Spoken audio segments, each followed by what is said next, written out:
Nung isang araw, mayroong sinabi si Ping Lacson. Ito yung sinabi niya. Sabi ni Ping Lacson, kayo na ang maghusga. Sino kaya ang tinutukoy niya dito? Sabi ni Ping Lacson, kahit tayo, kahit tayo, anya, peke, kahit tayo ay magpa-botox, magpapustiso at magpiloka, Pilipinas pa rin ang ating bansa na dapat nating mahalin, itaguyod at ipagtanggol. may pat may patama na naman ito, ano? Ito talagang si Senador Ping Lacson. May patama na naman ito. Sino bang pinapatamaan ito sa tingin niyo? Oh, sige nga.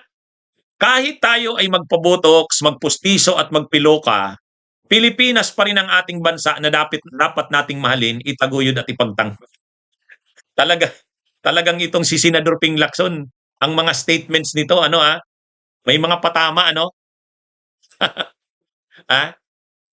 sino ba ang tinutukoy niya diyan? Magpustiso, magpipiluka, magpabotox, so nakawig. Oh, piloka, wig.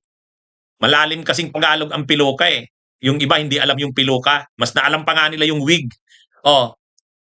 Kaya sabi ni Senador Ping Lacson, kahit tayo ay pagpabotox, kahit tayo ay magpustiso, magpiloka, okay lang yan, sabi ni Ping Lacson. Okay lang yan. Basta't ang ating paninindigan ay makabayan tayo. Mahal natin ang ating bansang Pilipinas. Itaguyod natin at ipagtanggol. Nakapustiso ka man. Nakapiloka ka man. Okay yan, maunawaan na daw yan. Hindi na daw yan magiging issue, sabi ni Senador Ping Lacson. Sa tingin nyo, sinong ano dyan? Sino na namang pinapatamaan dyan ni Senador Ping Lacson?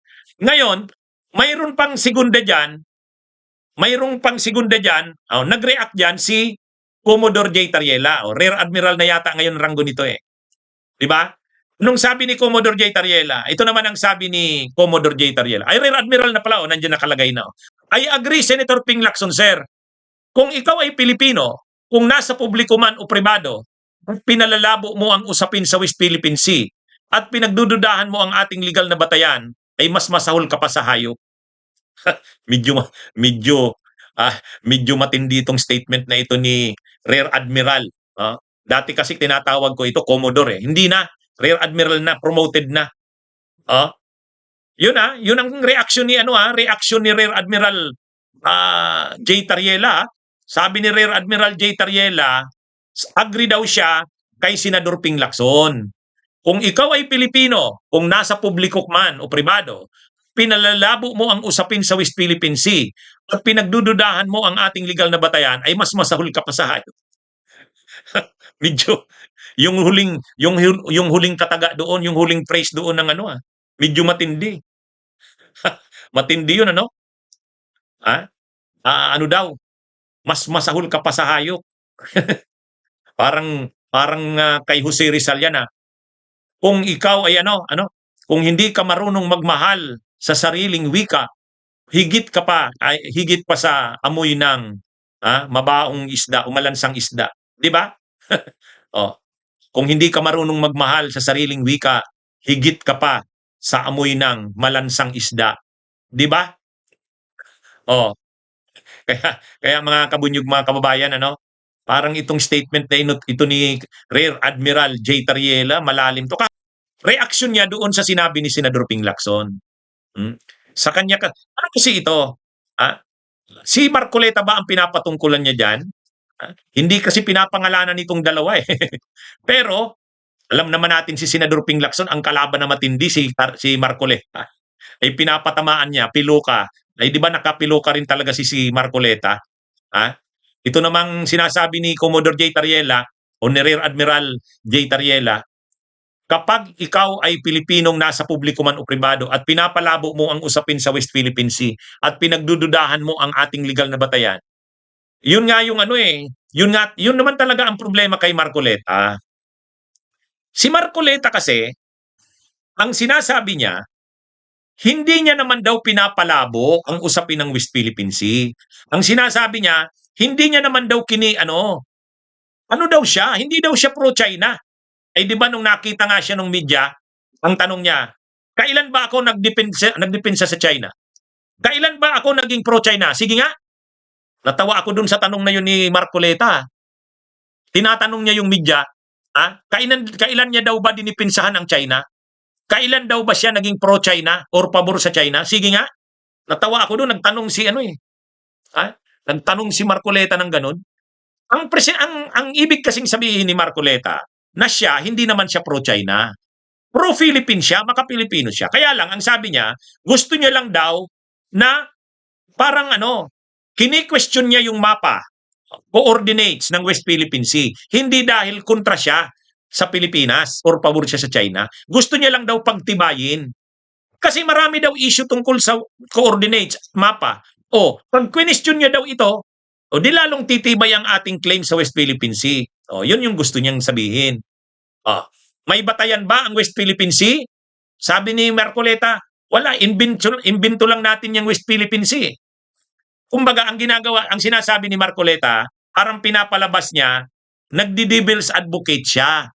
Kumbaga, ang ibig sabihin ng devil's advocate, hindi naman siya kontra talaga sa Pilipinas. Hindi naman siya pabor sa China. Gusto niya lang mag-devil's advocate para mas maliwanag at mas matibay ang ating claim sa West Philippine Sea. Kaya lang hindi ganun ang kuha nila Lacson. Hindi ganun ang kuha nila Commodore J. Tariela. Ay ni Rear Admiral J. Tariela. Ang tingin ni Rear Admiral J. Tariela, hindi. Pinapalabo mo yung issue ng West Philippine Sea. Pinagdududahan mo ang ating legal na batayan. Yan yung totoo dyan. Yan yung, kaya si Ping Lacson, nung tinanong, magpapaliwanag sana si Marcoleta, ayaw na ni Ping Lacson. Sabi ni Ping Lacson, wag na. Natuturitin na ito. Masakit na sa tenga pakinggan ng mga paliwanag mo eh. Di ba?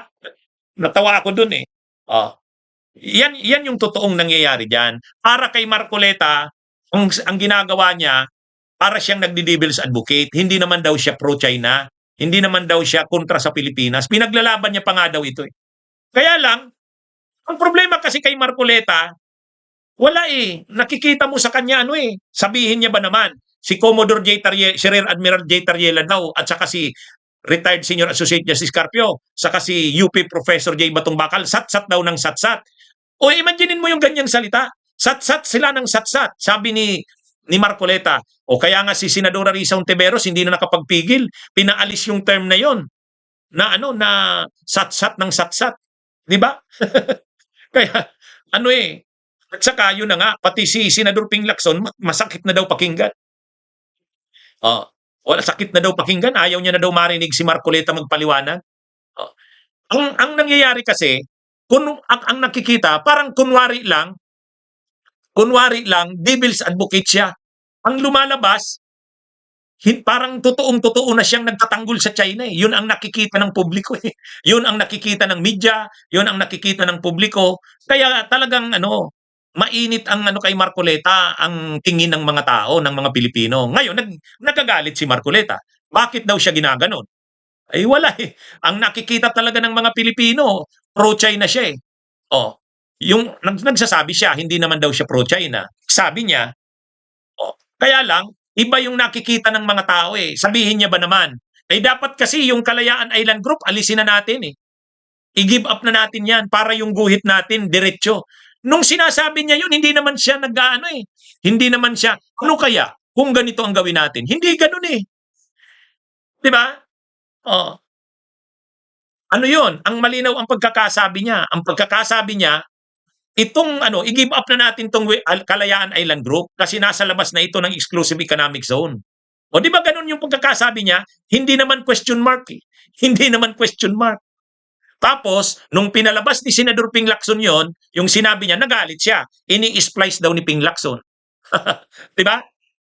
Nung una, ang sabi niya, wala naman talagang West Philippine Sea. Imbento lang natin yan. Nandun ako sa hearing ng Kamara nung sinabi niya yon. Alam ko yung pitcha na yon, February 4, 2025.